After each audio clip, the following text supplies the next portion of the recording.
Hello friends, Coach Bob with you, and today we are going to be looking at something that I think you will find of great interest. How many times have you been out on the road driving, it's pouring down rain, it's cold, you got to get up the next morning and you have to check your tire pressure. There's no good place to do it.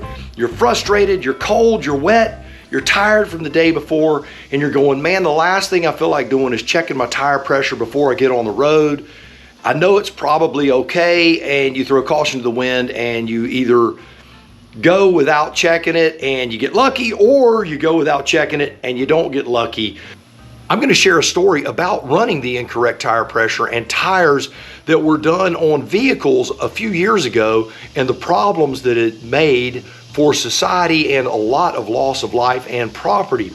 So tire pressure is something we take for granted. We kind of make light of it, but it really is a big deal. So check this out. When the Ford Motor Company announced 2 weeks ago that it would be replacing 13 million Firestone tires on its most popular sport utility vehicles and trucks amid concerns about tire safety, Firestone turned around and asked federal regulators to investigate Ford, claiming a design flaw in the Ford Explorer, not the tires, made the SUV unsafe to drive. While both companies point fingers at one another, what is not in dispute is that since last year, the failures of Firestone tires on Ford Explorers have been linked to at least 174 deaths and 700 injuries in the United States alone.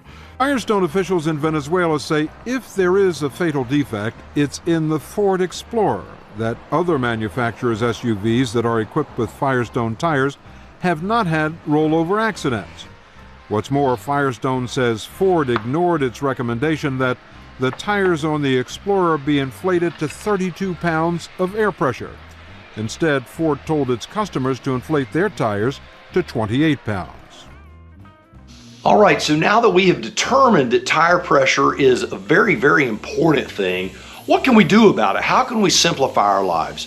Well, I'm going to tell you, not too long ago, a good friend of mine called the Cabinet Man, subscriber here on this channel, showed me something that he had, and it was a tire pressure monitor system that he had put on his Spider, and it would share the data on your phone. Well, recently I went to a motorcycle rally, and a good friend of mine, Louisiana Mike, how you doing, Mike? Anyway, I was telling him about this very thing. So it was amazing to me what he did. A few days later in the mail, I get this.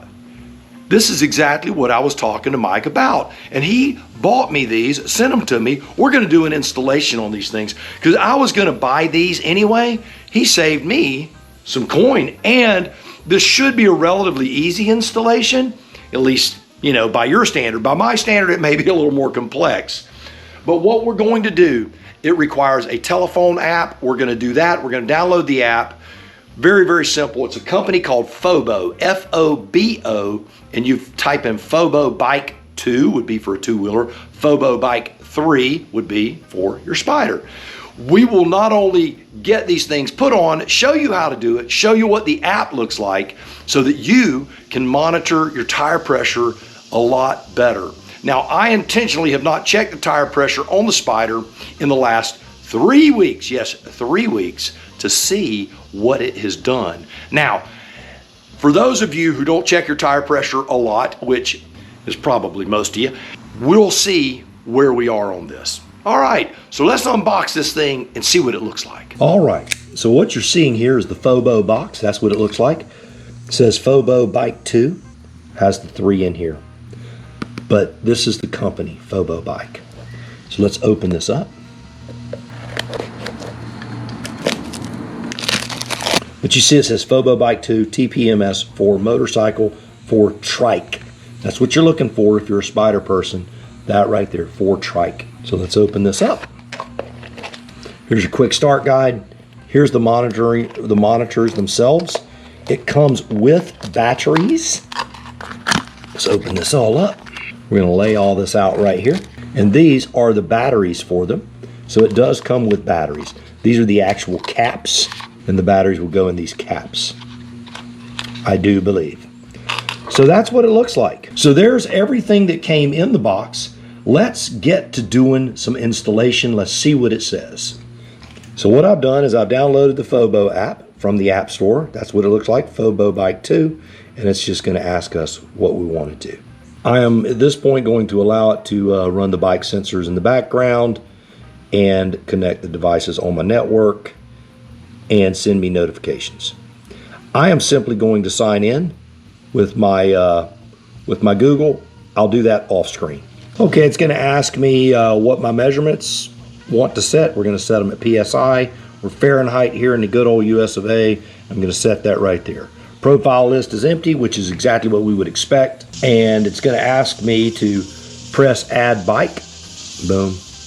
And we're going to hit trike. You can actually put a picture of your trike on here.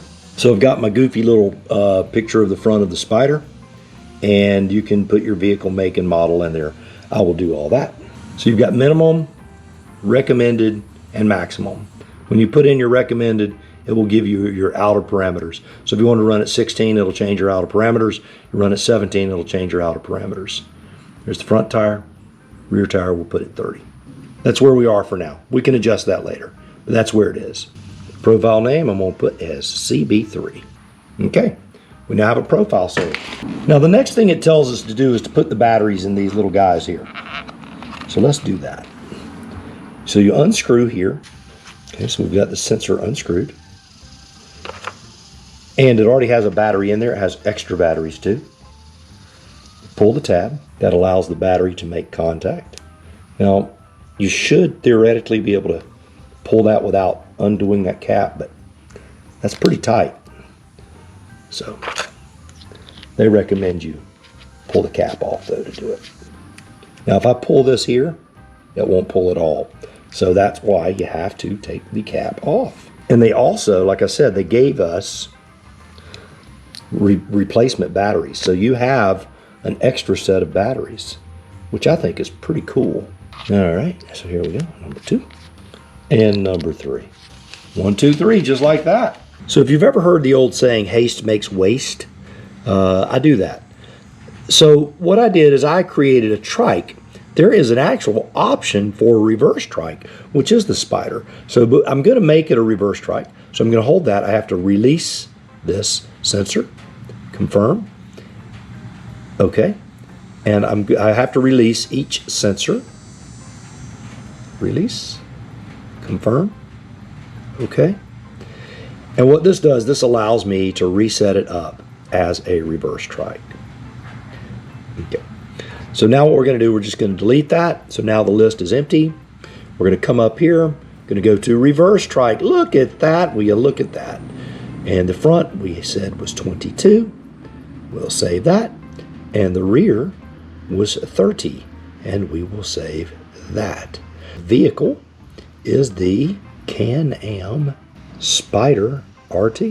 And I'm going to put a little picture there. Once you get all of that set up like that, then you simply click the little thing there and save it, and there it is. Now all I have to do is simply go here and proceed.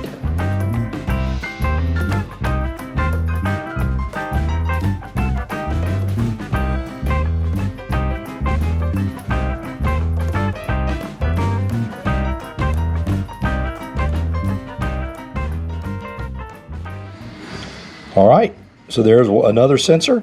We'll get that last back sensor installed, and then I will have done it correctly for the first time, although I'm doing it the second time. Ha ha!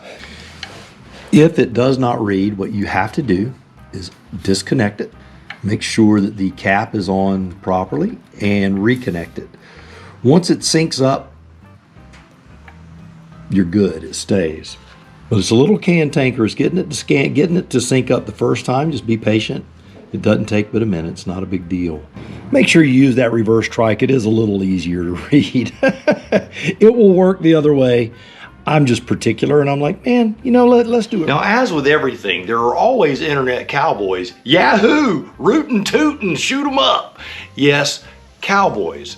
Keyboard cowboys, to be specific, that we all know the better way to do it, the proper amount of tire pressure, the proper amount of heat dissipation, and all of that good stuff. So what the question is, what does Can-Am, what does BRP say about tire size and tire pressure? And that's what I'm gonna set this device up for. Now, you can do it the way you want to. If you wanna run 3 pounds or 83 pounds, that's your call. What I'm gonna do, and what I would suggest that most people do, is the manufacturer has a number, use their number. That's what I'm gonna do.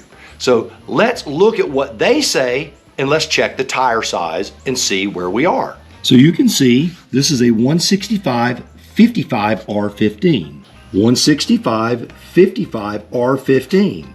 It recommends cold tire pressure be at 22 PSI. So what am I going to do? What I'm going to do is what BRP suggests me do. I'm gonna set it at 22 PSI cold air temperature. That's what I'm gonna do, and I'm gonna do that right now. So let's get the app back out and set it up.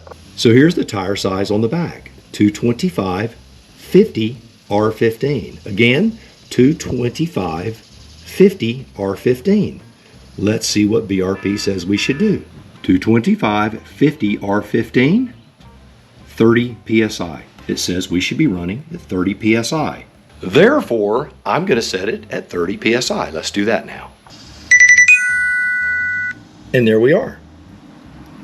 We're underinflated all the way around. All the way around. Now, this also shows you your battery life, the temperature of the tires, all of that good stuff. Again, we have lifted the seat of the Spider. We have looked at the information here, 22 and 30. That is where we're getting that information.